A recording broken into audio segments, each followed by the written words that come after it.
এদিকে ফিলিস্তিনে ইসরায়েলি এই ভয়াবহ আগ্রাসনের প্রতিবাদে সোচ্চার রয়েছে ঢাকা বিশ্ববিদ্যালয়ের শিক্ষার্থীরা। টিএসসিতে অবস্থান নিয়ে গাজার উপর হামলা বন্ধের দাবি জানাচ্ছেন তারা। আর সেখানে আছেন সহকর্মী হাবিব রহমান, তিনি আমাদের সাথে সরাসরি যুক্ত হচ্ছেন।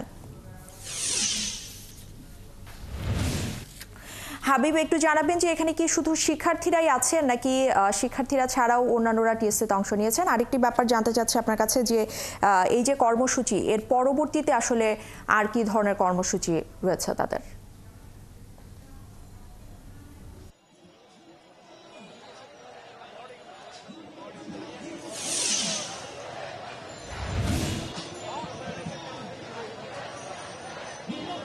ঢাকা বিশ্ববিদ্যালয়ের টিএসসিতে যে বিক্ষোভ সমাবেশ চলছে সেখানে শুধুমাত্র ঢাকা বিশ্ববিদ্যালয়ের শিক্ষার্থীরা আছে এমন নয়, বিভিন্ন স্কুল কলেজ এবং বিশ্ববিদ্যালয়ের ঢাকা বিশ্ববিদ্যালয়ের শিক্ষার্থীরা কিন্তু এখানে অংশ নিচ্ছে। তাদের একটি দাবি, গাজায় যে নির্মমভাবে গণহত্যা করা হচ্ছে সেই গণহত্যা বন্ধের দাবিতে তারা আজকে এই বিক্ষোভ সমাবেশটি করছেন। শুধুমাত্র ঢাকাতে নয়, কিছুক্ষণ আগে শাহবাগেও ছিল এই বিক্ষোভ মিছিল এবং পাশাপাশি শহীদ মিনারের বিক্ষোভ মিছিল চলছে। এরকম বিভিন্ন জায়গায় রাজধানী জুড়ে বিক্ষোভ মিছিল আজকে চলছে। এখান থেকে একটি দাবি তোলা হচ্ছে, সেটি হলো যে বিশেষ করে মুসলিম যে দেশগুলো রয়েছে তাদের যে সংগঠন ওআইসি, তাদের যে নীরব ভূমিকা, সেই নীরব ভূমিকা প্রশ্নবিদ্ধ এবং তার জন্য নিন্দা জানিয়েছেন এই বিক্ষোভকারীরা। তারা যেটি বলছেন, শুধুমাত্র আরব বিশ্বই নয়, উন্নত দেশগুলো বিশেষ করে জাতিসংঘের মতো একটি সংস্থাও এই হত্যাকাণ্ডের ক্ষেত্রে কোনো ধরনের ভূমিকা রাখছেন না বলে তারা দাবি জানিয়েছেন। তারা বলছেন যে যুক্তরাষ্ট্রের একক মদদে ইসরায়েল তাদের সর্বশক্তি ব্যবহার করে ফিলিস্তিনিতে যে গণহত্যা চালিয়েছে তা নির্মমভাবে তার তীব্র নিন্দা জানিয়েছেন তারা যেটি বলছেন যে শুধুমাত্র আরব বিশ্বকে নয়, সারা বিশ্বকে এই হত্যার বিরুদ্ধে দাঁড়াতে হবে এবং ইসরায়েল যে গণহত্যা চালিয়েছে সেই জন্য ইসরায়েলের প্রধান নেতানিয়াহুকে আইনের আওতায় আনতে হবে। এবং তারা যেটি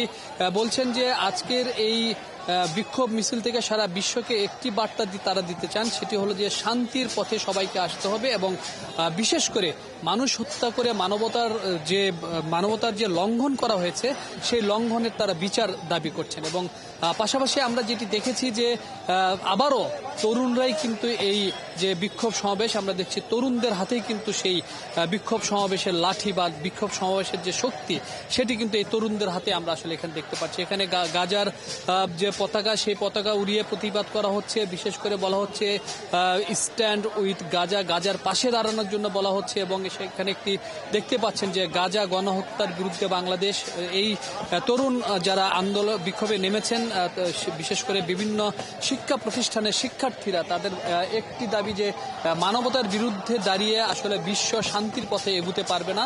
সেক্ষেত্রে তারা যেটি বলছেন যে যত সংস্থা রয়েছে বিশেষ করে মানবাধিকার নিয়ে কাজ করে, মানুষের জন্য কাজ করে, তারা যেন গাজায় যে নির্মম হত্যা চালানো হয়েছে সেই হত্যার বিপক্ষে অবস্থান করে এই সংস্থাগুলো যেন এর একটি দ্রুত সমাধান করে। এবং বলছেন যে এই গাজায় যে হত্যা চালানো হয়েছে, ফিলিস্তিনি মানুষকে, একটি জাতিকে যেভাবে নির্মমভাবে ধ্বংস করা হয়েছে তার বিরুদ্ধে দাঁড়িয়ে বিশেষ করে জাতিসংঘ সহ অন্যান্য যে শান্তি রক্ষার যে প্রতিষ্ঠানগুলো রয়েছে তারা যেন এগিয়ে আসে। এবং এর পাশাপাশি তারা বলেছেন যে ডোনাল্ড ট্রাম্প ক্ষমতায় আসার পরে যে নির্মমভাবে হত্যা চালানো হয়েছে সেক্ষেত্রে ডোনাল্ড ট্রাম্পেরও তারা পদত্যাগ দাবি করেছেন। তারা বলছেন যে বাংলাদেশে ইসরায়েলের যে ধরনের সুযোগ সুবিধাগুলো রয়েছে, পণ্য ব্যবহার করা হচ্ছে, সবকিছু যেন বাংলাদেশ সরকারের পক্ষ থেকেই বন্ধ করে দেওয়া হয় এবং সেগুলো যেন বয়কট করা হয়।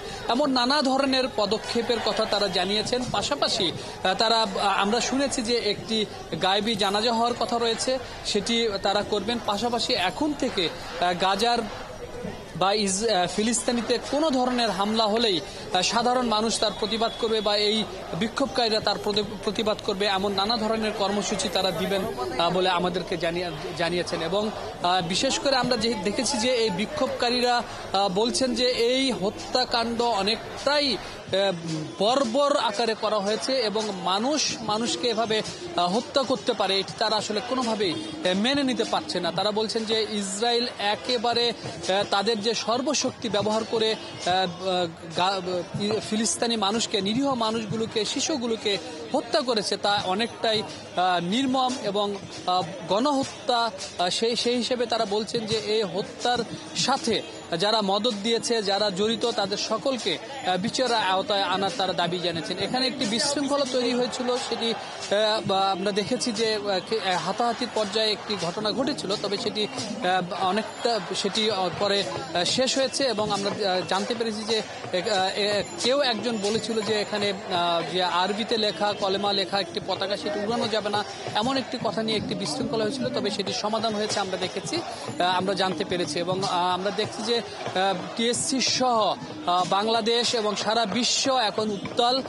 এই গাজায় যে নির্মমভাবে হত্যা করা হয়েছে মানুষকে, সেই হত্যার প্রতিবাদে সারা বিশ্ব যেমন উত্তাল, বাংলাদেশের টিএসসিতে স্লোগানে মুখরিত এখন এই টিএসসি। আপনারা জানেন যে এটি যদিও বাংলাদেশের প্রেক্ষাপটে আমরা সবসময় দেখেছি যে কোনো আন্দোলনের টিএসসি থেকেই সর্বোচ্চ ভূমিকা রাখা হয়।